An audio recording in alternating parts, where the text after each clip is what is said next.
قبرستان سے گزرگاہ بنانا جائز ہے جبکہ راستہ دینا بھی صدقہ جاری.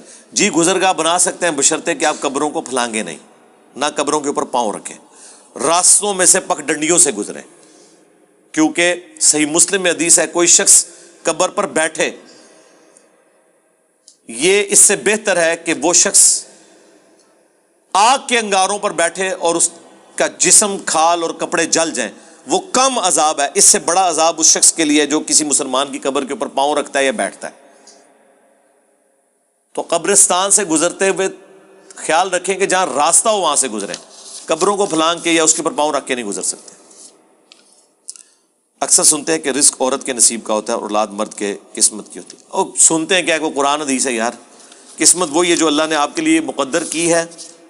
سورہ شورا میں آیا اللہ جسے چاہتا ہے بیٹے دیتا ہے، جسے چاہتا ہے بیٹیاں دیتا ہے، جسے چاہتا ہے دونوں دیتا ہے، جسے چاہتا ہے بے اولاد رکھتا ہے. یار نبی علیہ السلام کی ساری بیویاں بے اولاد ہیں سوائے سیدہ ختیجہ کے، یا ایک ماریہ قبطیہ سے ابراہیم پیدا ہوئے، باقی ساری بیویاں بے اولاد ہیں. کیا ان عورتوں کی خواہش نہیں تھی کہ ان کی اولادیں ہوتی؟ حالانکہ حضور کی وفات کے بعد انہوں نے اتنے سال زندگی بغیر خاوند کے گزارنی تھی. آپ ذرا حضرت عائشہ کی زندگی کو امیجن کریں، اکیلی عورت 47 سال تک ایک حجرے میں رہی ہے، کتنی مشکل زندگی تھی ان کی. اگر یہ ٹائٹل ملا ہے نا کہ امت کی ماں ہے تو قربانی بھی دیکھیں پھر کس لیول کی ہے.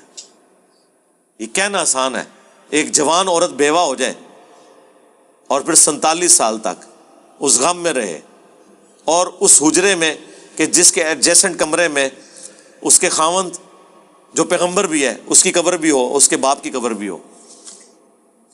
آپ اس تکلیف کا اندازہ کر سکتے ہیں.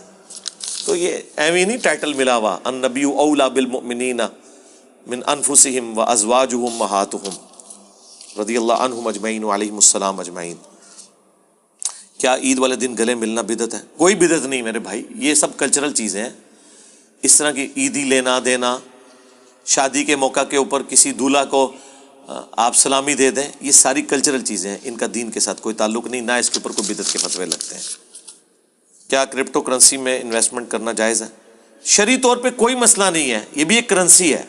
آج کل کرنسی اسی پہ شفٹ ہو رہی ہے. مسئلہ اس کے پیچھے یہ ہے جو گورنمنٹ کی طرف سے ابھی پابندی ہے اور گورنمنٹ اسے رجسٹر نہیں کر رہی، اس کے پیچھے کوئی گارنٹی نہیں کھڑی ہوئی. پاکستان سے باہر اگر آپ کر رہے ہیں تو ضرور کریں، کس نے منع کیا آپ کو؟ کرنسی ہے. ڈالر میں لوگوں نے انویسٹمنٹ نہیں کی ہوئی ہے. 8 سے چند مہینے پہلے ڈالر جو ہے وہ 160-170 روپے کا تھا. اچھا یہ بھی پبلک میں مشہور ہے کہ جی بغیر محنت کے جو کمائی ہو حرام ہے. یہ آپ کو کس نے بتا دیا ہے؟ میری شادی کے وقت میرا خیال ہے بمشکل 10-15 ہزار پہ تولہ سونا تھا، آج 1,30,40 پہ پہنچا ہوا ہے. گھر بیٹھے ہوئے سونے کی اتنی قیمت چڑھ گئی تو میں کہوں گا وہ حرام ہو گیا؟ نہیں.